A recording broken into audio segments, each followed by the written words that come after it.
আচ্ছা, একবার ভাবুন তো, সপ্তাহে মাত্র ৪ ঘন্টা, আর তাতেই আপনার শরীর, স্বাস্থ্য আর পারফরম্যান্স এমন এক লেভেলে পৌঁছে যাবে যা হয়তো আপনি কখনো কল্পনাও করেননি। অবিশ্বাস্য লাগছে, তাই না?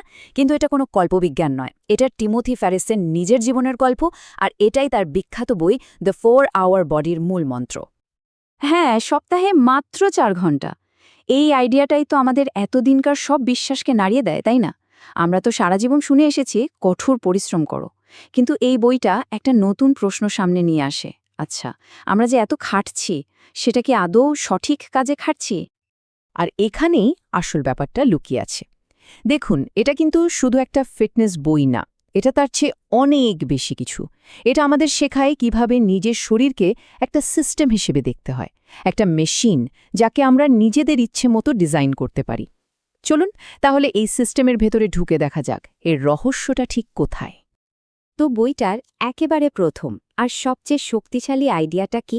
আইডিয়াটা হলো আমাদের শরীরকে আর কোনো রহস্যময় জিনিস হিসেবে না দেখা, বরং এটাকে একটা সিস্টেম বা একটা যন্ত্রের মতো করে ভাবা, এমন একটা যন্ত্র যাকে আমরা নিজেদের মতো করে অপটিমাইজ করতে পারি। টিমোথি ফেরিস কিন্তু ঠিক এই প্রশ্নগুলো নিয়েই তার নিজের ওপর গবেষণা শুরু করেছিলেন। তিনি ভাবতেন, আচ্ছা, এমনটা কেন হয়? কেন একই ডায়েট বা একই ব্যায়াম একজনের জন্য দারুণ কাজ করে, আবার আরেকজনের জন্য একদমই করে না? কেন কিছু জিনিস এত সহজে ফল দেয় আর কিছুতে হাজার চেষ্টা করেও লাভ হয় না? আর দীর্ঘ গবেষণার পর তিনি যে উত্তরটা খুঁজে পেলেন সেটা খুবই সহজ। সমস্যাটা আমাদের শরীরের হার্ডওয়্যারে নয়, সমস্যাটা হলো আমরা যে সফটওয়্যার বা যে পদ্ধতি ব্যবহার করছি সেটাতে। মানে আমরা আমাদের এই অসাধারণ শরীরটাকে ভুল নির্দেশনা দিয়ে চালাচ্ছি, আর তাই ফলও ভুল পাচ্ছি। ব্যাপারটা অনেকটা স্মার্টফোনের মতো, তাই না? ধরুন, ভুল সেটিংসে রাখলে ব্যাটারি হয়তো ৬ ঘন্টাও চলে না, কিন্তু ঠিকঠাক অপটিমাইজ করলে ওই একই ফোনে ২ দিন চার্জ থাকে। আমাদের শরীরটাও ঠিক এমনই। আসল কাজ হলো ওই সঠিক সেটিংসগুলো খুঁজে বের করা। তো এই যে সিস্টেম অপটিমাইজ করার কথা বলছি, এর একটা বাস্তব উদাহরণ দেখা যাক। আর সেটার জন্য টিমোথি ফেরিস যে পরীক্ষাটা করেছিলেন তার নাম স্লো কার্ব ডায়েট। আর শুনলেই মনে হতে পারে এটা বুঝি খুব কঠিন কিছু। একদমই না, বরং এটা লাইফস্টাইলের একটা ভীষণ সহজ পরিবর্তন। আমরা তো প্রায়ই শুনি, কার্বোহাইড্রেট খাওয়া কমাও, ভাত রুটি ছেড়ে দাও। কিন্তু ফেরিস প্রশ্ন করলেন, আচ্ছা, সব কার্বোহাইড্রেট কি আসলেই খারাপ? তার উত্তর হল না। মূল ব্যাপারটা কার্বোহাইড্রেট বাদ দেওয়া নয়, বরং সঠিক ধরনের কার্বোহাইড্রেট বেছে নেওয়া। নিয়মগুলো একদম সহজ। সাদা ভাত, রুটি, চিনি, এই জাতীয় যে কার্বোহাইড্রেটগুলো শরীরে গিয়ে খুব দ্রুত গ্লুকোজে পরিণত হয়, সেগুলোকে বাদ দিতে হবে। তার বদলে কি খেতে হবে? ডাল, নানা রকম সবজি আর প্রোটিন।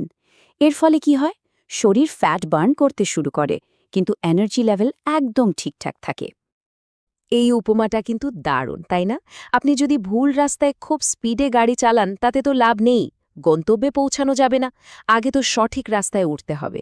ডায়েটের ক্ষেত্রেও তাই।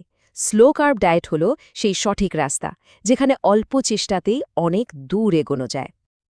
আচ্ছা, এবার আসা যাক বইটার একেবারে কোর ফিলোসফিতে। এটা শুধু ব্যায়াম না, জীবনের সব ক্ষেত্রে কাজে লাগে। কনসেপ্টটার নাম হলো মিনিমাম এফেক্টিভ ডোজ। মানে কোনো একটা ফল পাওয়ার জন্য ঠিক যতটুকু কাজ করা দরকার তার চেয়ে ১ বিন্দুও বেশি নয়। মানে মিনিমাম ইনপুটে ম্যাক্সিমাম আউটপুট।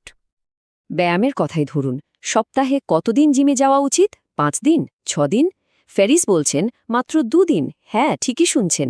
তিনি নিজের ওপর পরীক্ষা করে দেখিয়েছেন সপ্তাহে মাত্র ২টো পারফেক্ট ওয়ার্কআউট সেশনই যথেষ্ট। শর্ত একটাই, সেটা করতে হবে একেবারে সঠিক পদ্ধতিতে। শুনতে হয়তো একটু অদ্ভুত লাগছে, কিন্তু এর পেছনের বিজ্ঞানটা একদম সলিড। কোয়ান্টিটির চেয়ে কোয়ালিটি বেশি জরুরি। অল্প কয়েকটা র্যাপস, কিন্তু একদম নিখুঁত ফর্মে। আর তারপর মাসলকে রিকভার করার জন্য সম্পূর্ণ সময় দেওয়া। ব্যাস, এটাই হলো দ্রুত পেশি তৈরির আসল রহস্য। আর এই যে মিনিমাম এফেক্টিভ ডোজের আইডিয়া, এটা কিন্তু শুধু জিমে আটকে নেই। একবার ভেবে দেখুন তো, পড়াশোনা, অফিস, এমনকি সম্পর্কের ক্ষেত্রেও কি এটা সত্যি নয়?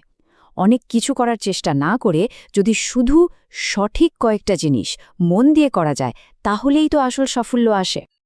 তো আমরা ডায়েট আর এক্সারসাইজ মানে শরীরের ইনপুট আর আউটপুট নিয়ে কথা বললাম, কিন্তু ফেরিস বলছেন এর মাঝখানে আরও একটা ভীষণ জরুরি জিনিস আছে যেটাকে আমরা প্রায়ই ভুলে যাই, আর সেটা হলো রিকভারি বা পুনরুদ্ধার।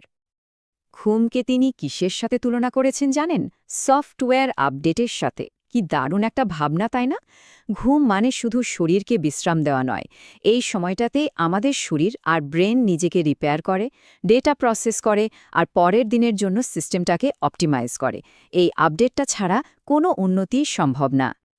আর এই সফটওয়্যার আপডেট যদি ঠিকমতো না হয় তাহলে কি হবে? ঘুম কম হলে আমাদের সিদ্ধান্ত নেওয়ার ক্ষমতা কমে যায়, আমরা ভুলভাল খেতে শুরু করি, ব্যায়াম করতে ইচ্ছে করে না, আর দিনের পর দিন এই ছোট ছোট ভুল সিদ্ধান্তগুলোই একসময় আমাদের পুরো জীবনটাকে ভুল পথে নিয়ে যায়। তো আমরা ডায়েট, ব্যায়াম, ঘুম এত কিছু নিয়ে কথা বললাম, কিন্তু এই সব কিছুর পেছনে একটা মূল বার্তা আছে, আর সেটাই হলো দ্য 4 আওয়ার বডির আসল শিক্ষা। আর সেই শিক্ষাটা হলো নিজের শরীর আর জীবনকে একটা ল্যাবরেটরি হিসেবে দেখা। তিমোথি ফেরিস কিন্তু কোনো গুরু হতে চাননি। তিনি চান না যে আমরা তার কথাগুলো অন্ধভাবে বিশ্বাস করি, বরং তিনি আমাদের প্রত্যেককে একজন বিজ্ঞানী হতে বলেন। নিজের শরীরই হলো আমাদের সেরা ল্যাবরেটরি। সব কিছুকে প্রশ্ন করতে হবে, ডেটা ট্র্যাক করতে হবে, আর ছোট ছোট পরীক্ষা করে দেখতে হবে কোন জিনিসটা আমার জন্য কাজ করছে। নিজের সিস্টেমটা নিজেকেই তৈরি করতে হবে। আর এই কথাটার মধ্যেই হয়তো পুরো বইটার সারমর্ম লুকিয়ে আছে। দেখুন, আসল উদ্দেশ্য কিন্তু শুধু ওজন কমানো বা সিক্স প্যাক বানানো নয়, এগুলো তো সাইড এফেক্ট। আসল উদ্দেশ্য হল নিজের শরীরকে বোঝার মাধ্যমে তাকে নিয়ন্ত্রণ করার ক্ষমতা অর্জন করা। আর এই ক্ষমতাটাই আমাদের পুরো জীবনকে বদলে দেওয়ার একটা টুল হয়ে ওঠে। তাহলে চলুন একবার গুছিয়ে নেওয়া যাক এই বইটা থেকে আমরা জীবনের জন্য কি কি শিখতে পারি। প্রথমত, শরীরকে একটা সিস্টেম হিসেবে দেখা। দ্বিতীয়ত, কম পরিশ্রমে বেশি ফল পাওয়ার দিকে মনোযোগ দেওয়া। তৃতীয়ত, ঘুম আর রিকভারির গুরুত্ব বোঝা। আর সবশেষে এবং সবচেয়ে গুরুত্বপূর্ণ, অন্যের কথায় না চলে নিজের জীবনের প্রধান গবেষক হয়ে ওঠা। এই যে পুরো আলোচনাটা হলো, এটা যদি আপনাদের ভাবনার জগতে নতুন কোনো দৃষ্টিকোণ যোগ করে থাকে, তাহলেই আমাদের এই চেষ্টা সার্থক। এই আইডিয়াগুলো নিয়ে আপনাদের কি মনে হচ্ছে সেটা আমাদের কমেন্টে জানাতে পারেন। আপনাদের ভাবনাগুলো জানতে পারলে খুব ভালো লাগবে।